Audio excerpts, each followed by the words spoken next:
राधे राधे सभी को। आप सभी का हमारे चैनल भक्ति सार में हार्दिक स्वागत है। आषाढ़ मास महात्म्य कथा भाग 2। श्री गणेशाय नमः। ओम नमो भगवते वासुदेवाय। नमस्कार प्रिय भक्तों, आषाढ़ मास महात्म्य कथा के दूसरे भाग में आप सभी का हार्दिक स्वागत है। पिछले भाग में हमने जाना कि आषाढ़ मास क्यों इतना पवित्र माना जाता है और भगवान श्री हरि विष्णु के लिए इसका विशेष महत्व क्या है।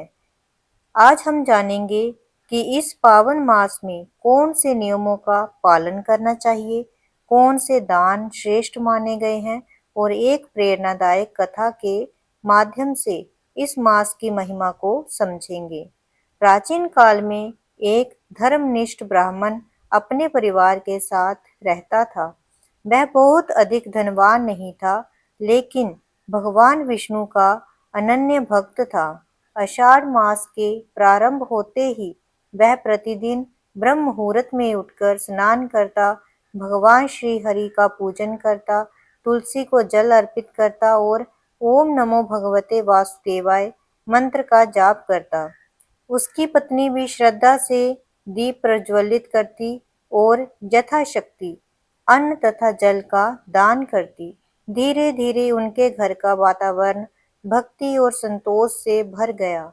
एक दिन भगवान विष्णु ने उसकी परीक्षा लेने का विचार किया और एक वृद्ध साधु का रूप धारण करके उसके द्वार पर पहुंचे। साधु ने भोजन की याचना की। घर में अन्न बहुत कम था, फिर भी ब्राह्मण और उसकी पत्नी ने पहले अतिथि को भोजन कराया और बाद में स्वयं प्रसाद ग्रहण किया।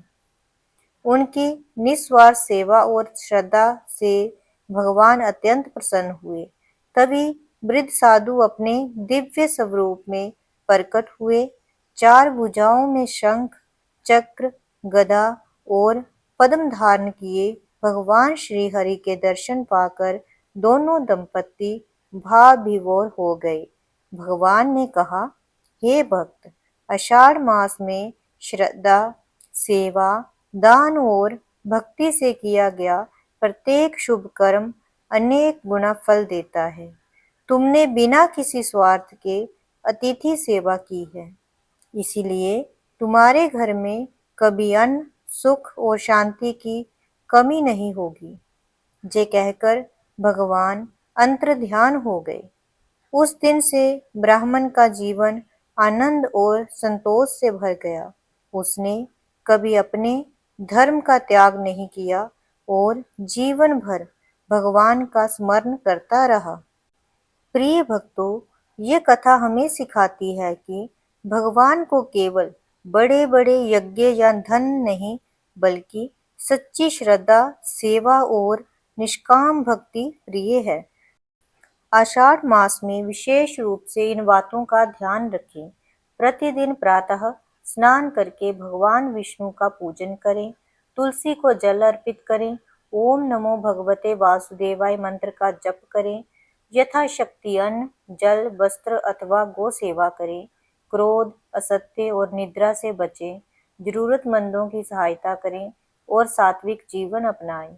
ऐसा करने से भगवान श्री हरि की कृपा प्राप्त होती है और जीवन में सुख, शांति तथा आध्यात्मिक उन्नति का मार्ग प्रशस्त होता है। इसी संदेश के साथ आषाढ़ मास महात्म्य कथा भाग 2 यहीं पूर्ण होती है। यदि आपको ये कथा पसंद आई हो तो वीडियो को लाइक करें, अपने परिवार और मित्रों के साथ शेयर करें और हमारे चैनल भक्ति सार को सब्सक्राइब अवश्य करें। ओम नमो भगवते वासुदेवाय। श्री लक्ष्मी नारायण भगवान की जय। सनातन धर्म की जय।